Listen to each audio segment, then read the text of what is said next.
ஒரு நியூஸ் போட்டிருந்தோம். அதுல வந்து குறிப்பிட்ட அதிகாரி வந்து அவர் சைட்ல இருந்து இன்னும் சில நியூஸ் கொடுக்குறாங்க, நீங்க இதை போடுங்க. Police department. Very good very good. சொல்லுங்க. ஆனா நம்ம அதுல தெளிவா இருக்கோம். யாரையும் வந்து பின் பாயிண்ட் பண்ணி இந்த போட்டுக்கணும்னா நியூஸை வந்து உடனே கண்மூடித்தனமா வந்து வாந்தி எடுக்கிற கேட்டகரி நம்ம கிடையாது. கண்டிப்பா. சோ அதே மாதிரி இன்னொரு அதிகாரி வந்து 300 லாரி ஓடுறாரு, அது ஓடுறாரு, அதெல்லாம் எதுவும் நான் விசாரிக்கல, அது காதலையும் வாங்கிக்கல, அது யாரும் நம்ம சொல்ல வேணாம். ஆனா ஐபிஎஸ் ஆபீசரா? IPS officer. அது வந்து அதுவும் உண்மையா பொய்யான்னு நமக்கு தெரியல. ஆனா இவங்க சொல்றவங்க நீ மூலமா சொல்லு, நம்மள ஒரு இதுவா பாக்குறாங்க.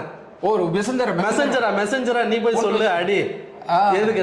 இப்ப நான் ஒருத்தரை பத்தி இப்போ சொன்னல நியூஸ, அந்த நியூஸ வந்து அவருக்கு எடுத்து அனுப்பிச்சிருக்காங்க. பாருங்க ஜூடு வந்து இப்படி பண்ணிருக்கிறாரு. நான் தான் ஏற்கனவே அவருக்கு தான் அனுப்பிச்சு வச்சிருக்கேன். நம்ம தான் டைரக்டா எல்லாருக்கும் அனுப்பிச்சு வைப்போம். நம்ம வந்து இன்னொருத்தர் ஒன்னும் மறைச்செல்லாம் சொல்றது இல்ல. அவரு தேங்க்ஸ் தான் சொன்னாரு. ஏற்கனவே போன பதிவுல ஒரு ஆபீசரை சொன்னார். அதெல்லாம்